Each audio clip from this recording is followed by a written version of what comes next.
Praise Lord. വേഗം വരുന്നവനായ യേശു ക്രിസ്തുവിൻ്റെ നാമത്തിൽ എല്ലാവർക്കും എൻ്റെ സ്നേഹവന്ദനത്തെ അറിയിക്കുന്നു. വാത്സല്യ സഹോദരങ്ങളെ, സന്തോഷത്തോടെ സമാധാനത്തോടെ നല്ലൊരു പ്രഭാതം കൂടെ കാണുവാനും നമുക്കൊരുമിച്ച് തിരുവചനം ചിന്തിപ്പാൻ സർവശക്തനായ ദൈവം തന്ന മഹാഭാഗ്യത്തെ ഓർത്ത് നമുക്ക് ദൈവത്തിന് നന്ദി പറയാം.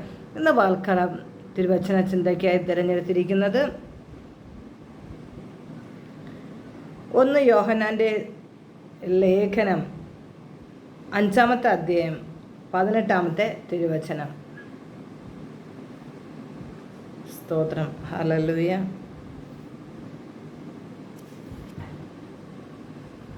ദൈവത്തിൽ നിന്ന് ജനിച്ചിരിക്കുന്നവൻ ആരും പാപം ചെയ്യുന്നില്ല എന്ന് നാം അറിയുന്നു.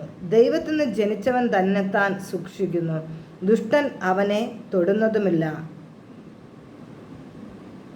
അതേ പ്രിയ സഹോദരങ്ങളെ, ദൈവത്തിൽ നിന്ന് ജനിച്ച ഒരു വ്യക്തിക്ക് പാപം ചെയ്യാൻ കഴിയുകയില്ല. അതുമാത്രവുമല്ല, ദൈവത്തിൽ നിന്ന് ജനിച്ച ഒരു ദൈവ പൈതൽ തന്നെ സൂക്ഷിക്കുന്നു. ഇതെങ്ങനെയാണ് തന്നെ സൂക്ഷിക്കുന്നത്? ഞാൻ ഓരോ ദിവസവും നേരം വെളുത്ത് എഴുന്നേൽക്കുന്ന നിമിഷം മുതൽ ഇപ്പോൾ നമ്മുടെ ജീവിതത്തിൽ നമുക്ക് മാറ്റിവെക്കാൻ കഴിയാത്ത ഒന്നാണ് മൊബൈൽ ഫോൺ.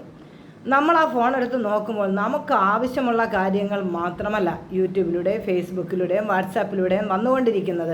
അപ്പോൾ ഞാനൊരു ദൈവ പൈതലാണെങ്കിൽ എൻ്റെ കണ്ണുകളെ ഞാൻ സൂക്ഷിക്കണം. കണ്ണുകൊണ്ട് കാണുന്നത് കൺമോഹം. പഴയ നിയമത്തിൽ വ്യഭിചാരം ചെയ്താൽ പാപം. ഇന്ന് പുതിയ നിയമ കാലഘട്ടത്തിൽ നമുക്ക് പുതിയ നിയമം ലഭിച്ചതുകൊണ്ട് നമ്മൾ കണ്ണുകൊണ്ട് പാപത്തെ കാണുമ്പോൾ തന്നെ നമ്മൾ പാപം ചെയ്യുകയാണ്.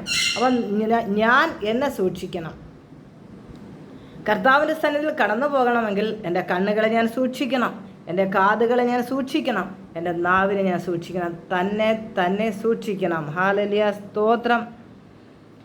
അങ്ങനെ സൂക്ഷിച്ച് ദൈവവചന അടിസ്ഥാനത്തിൽ ജീവിക്കുന്ന ഒരു ദൈവ പൈതൽ ആണ് നിങ്ങളെങ്കിൽ ഒരിക്കലും ദുഷ്ടന് നിങ്ങളെ തൊടാൻ കഴിയത്തില്ല എന്ന് തിരുവചനം വ്യക്തമാക്കുന്നു. ഈ തിരുവചനം ഇന്ന് പകൽക്കാലം നിങ്ങൾ കേട്ടുവെങ്കിൽ നിശ്ചയമായും ദൈവം നിങ്ങളോട് സംസാരിച്ചിരിക്കുന്നു. ഇന്ന് പകൽ നിങ്ങൾക്കൊരു കുത്തുകൊണ്ടെന്ന് നിങ്ങൾക്ക് സ്വയം തോന്നുന്നു എന്നെങ്കിൽ നിശ്ചയമായും ഈ വചനാടിസ്ഥാനത്തിൽ നിങ്ങൾ ജീവിക്കുക. അതിനായി പരിശുദ്ധാത്മാവ് എല്ലാവരെയും സഹായിക്കുമാറാകട്ടെ. God bless you. Have a nice day.